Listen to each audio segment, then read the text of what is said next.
Inventory has been rising, and I wanted to address it because if you're paying attention to any of those headlines, or if you see those headlines, you're going to think, why is inventory rising? More people are selling their homes. And the fact is actually, it's not that more people are selling their homes, is that the days on market have gone up. That's the primary cause why inventory is rising. But there is some good news with inventory, and I want to share with you what it is and what to do if you're a seller and what to do if you're a buyer. So let's start with some pre-pandemic versus post-pandemic percentages. So there's been a pretty wild swing of like virtually no inventory to some inventory. In most markets, up to a 90-day supply. So that is a good thing post-pandemic. But I want to show you what the primary reason is driving the recent increases. So you look at the trend line. So you always will see listings go down over the winter because there's just fewer sales during the winter. You always see a rise in spring.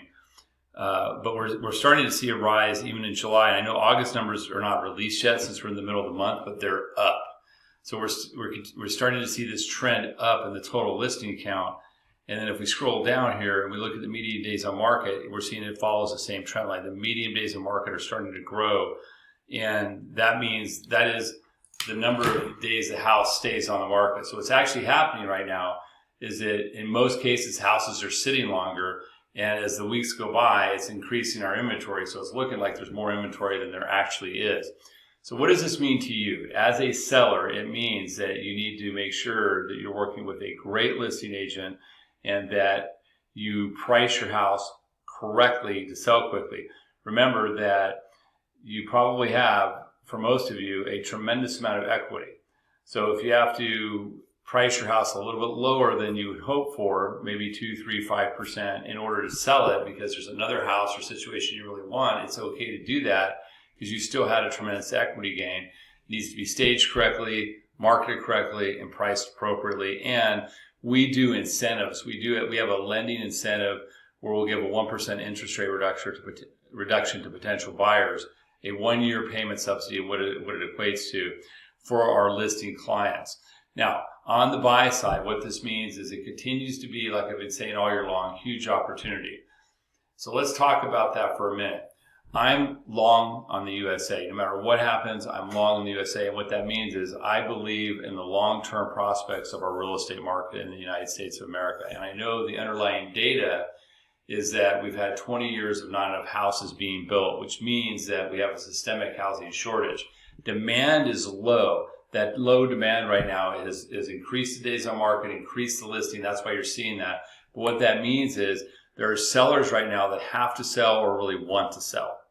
And those sellers that have to or want to, as their days on market increase, they start to be willing to negotiate. And that's where you have a huge opportunity to get closing cost concession that we can use to buy your rate down, use to subsidize your payment for several years, use to give a better price, use to pay closing. There's all sorts of cool things you can do with that in most cases. Now, if you're looking to buy, I can tell you this.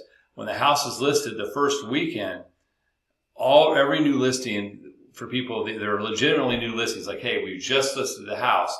When it comes on the market, it's going to go out on a Friday or a Thursday night. That's done intentionally, so there's an open house stage and the house is marketed to the maximum effect. If they make it by that first weekend, now that first weekend, because inventory is low, those are where you can many times see multiple offers. If it's a nice house, a nice location, and priced right, you will get multiple offers in that house. And that's what we do then. Our competition, our negotiation strategy is to win if we like that house. But if it makes it past that first weekend and second weekend, you're starting to see a softer seller where you have the ability to negotiate. So take advantage of this data. If you're looking to buy, or a family member, a friend, anyone out there watching this video, whether it's a client or somebody just on YouTube, reach out to me. I'm a certified mortgage planner. It's Todd Baker at DFW Mortgage Master. I'll build you a great mortgage plan, and I hope you have a great day.